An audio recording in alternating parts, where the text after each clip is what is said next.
And here's an update a few weeks later, probably 3 weeks later, maybe a month.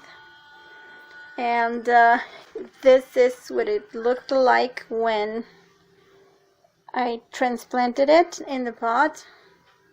And you can see, hopefully you can see the difference on the thickness of the stems.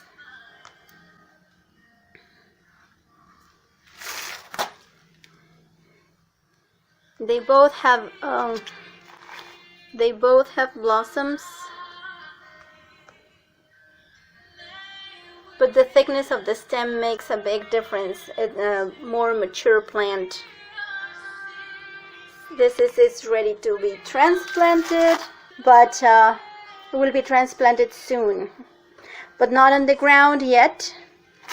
It is the 22nd of March right now in 2024, and we still have a forecast for 30s overnight for the next few days. So we don't want to do that in Kingman.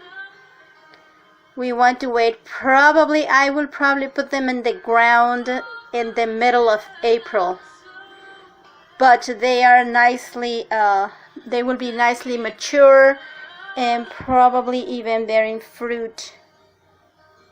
There's my kitty.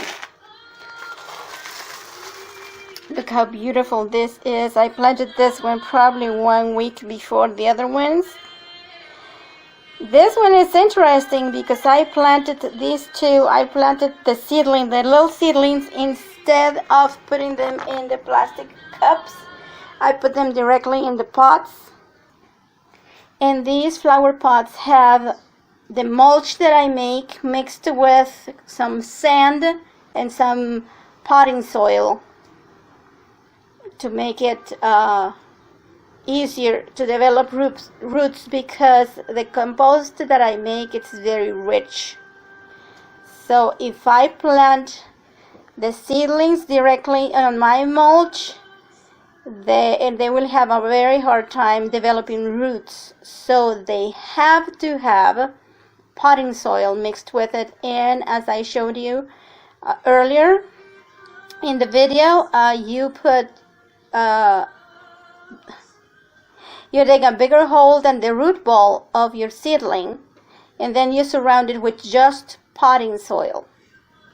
And then the rest can be your mulch or your compost mixed with potting soil.